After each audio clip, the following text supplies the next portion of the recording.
Hi everyone, Yana is here, and today I have a fun birthday card idea to share with you as a part of my Inspired by Pinterest video series.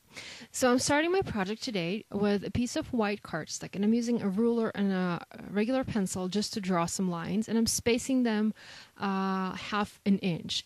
I chose that particular spacing because the size of the stamp that I'm going to be using is exactly half of an inch.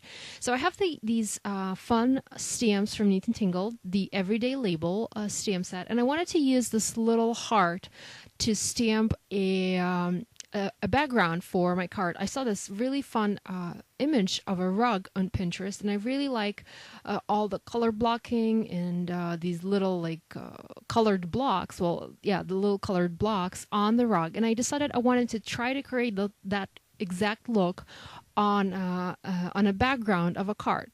So I decided to use this little heart stamp from Neat Tangled, and I picked several different colors of ink. The ones that I'm using are Memento Dewdrop inks from Tsukineko, and I chose this particular ink because I knew I needed to mix a lot of different colors together, and I didn't want to spend a lot of time cleaning my stamps.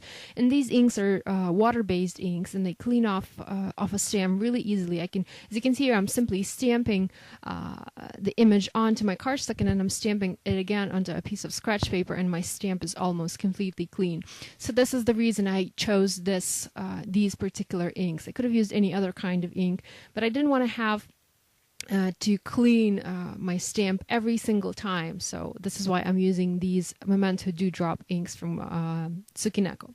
And as you can see here, I've started in the lower left corner, and I'm trying to make a cluster of hearts there, like a color blocked cluster of hearts. And I'm moving towards the top right corner, and I'm trying to spread these hearts out. And so I have these the hearts grouped in the left bottom corner, and I'm going to try to make them to spread out towards the top right hand corner.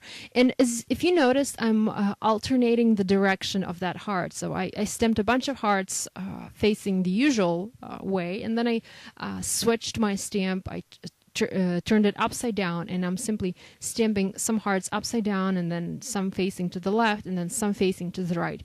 And I'm using this just because I wanted to create a little bit more interest, make my background a bit more eye-catching, I guess, and a little bit more interesting.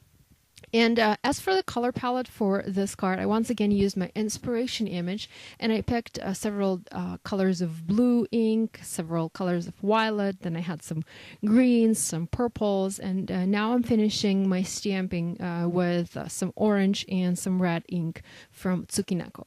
After I was done stamping that main part, I decided I wanted to add a few more hearts to the top area of my card there. So once again, using my pencil and my ruler to draw some more lines and make sure I stay within the lines and I have everything spaced properly. And I went back to some green ink and to some blue ink to fill in those spaces in the top. Now, as for my sentiment, I decided to use a couple more stamps from this exact same Everyday Label stamp set from Neat Tangled, and I decided to spell "wishing you a happy birthday." This is such a fun sentiment, and you can put it on pretty much any card. So here I have some black ink from Tsukineko, and I'm simply stamping those images or those words onto some white cardstock, and I'm using my Tim Holtz scissors to trim them out, and I'm trying to leave a small white border around those words just to make sure they pop a little bit, they pop off my card, I guess. Now, to make my card a bit more dimensional, I didn't want to have a one-layer card. I didn't want everything laying flat, so I decided to use some foam adhesive, and I'm using this one from Scrapbook Adhesives. And I've placed my stamped background on my cutting mat, and I tried to center it. I used the grid lines on my cutting mat, and I centered that, and then I laid all of my sentiment there on top, and I started with an A that was supposed to be placed in the center, and I moved on to the other sentiments, to the other words from there. Now, to finish my card, I used some more dimensional adhesive and put that stamped background onto a white card base. And that was pretty much it. I really hope that you enjoyed and that this gave you a little idea how you can use a teeny tiny image to create a fun and unusual multicolor background. Thank you so much for watching, and I'll catch you next time. Bye!